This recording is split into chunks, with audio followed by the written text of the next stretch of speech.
வணக்கம்.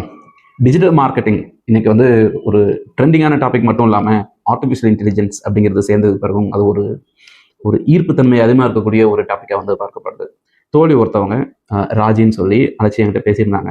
சார் இந்த மாதிரி உங்களுடைய வாட்ஸ்அப் ட்ரிவன் செஷன் ஒரு 5000 சொல்லியிருந்தீங்களே, அதை பற்றி விவரம் சொல்லுங்கள் அப்படின்னு சொல்லியிருந்தாங்க. அவங்ககிட்ட நான் அது சம்மந்தப்பட்ட டீட்டெயில்ஸ் எல்லாமே வந்துட்டு ஃபோனில் வந்து பேசிகிட்டு இருந்தேன். அப்போ அவங்க இந்த மாதிரி சொன்னாங்க, சார் நாங்கள் ஒரு இன்ஸ்டியூட்டில் 5000 ருபீஸ் கொடுத்து நானும் என்னுடைய ஃப்ரெண்டும் ஜாயின் பண்ணோம். பட் எதிர்பாராத விதமாக அந்த ட்ரெயினருக்கு ஆக்சிடென்ட் ஆகிடுச்சு. அதனால் நாங்கள் ஒரு வாரம் தான் கிளாஸுக்கு போகணும். அதுக்கப்புறம் எங்களுக்கு அந்த இன்ஸ்டியூட் வந்து பார்த்திங்கன்னா ட்ரெயினர் அரேஞ்ச் பண்ணி கொடுக்கல. ஸோ நாங்கள் கட்டின 5000 ரூபாயுமே வந்து பார்த்திங்கன்னா வேஸ்ட்டாக போன மாதிரி நாங்கள் ஃபீல் பண்ணுறோம் அப்படின்னு அவங்களுடைய அனுபவத்தை தான் சொன்னாங்க. ஆனால் இவங்க எங்கிட்ட கேட்டது அதே 5000 ரூபா மதிப்புள்ள வாட்ஸ்அப் மூலியமாக படிக்கக்கூடிய அந்த ஒரு கோர்ஸ் வந்து கேட்டிருந்தாங்க.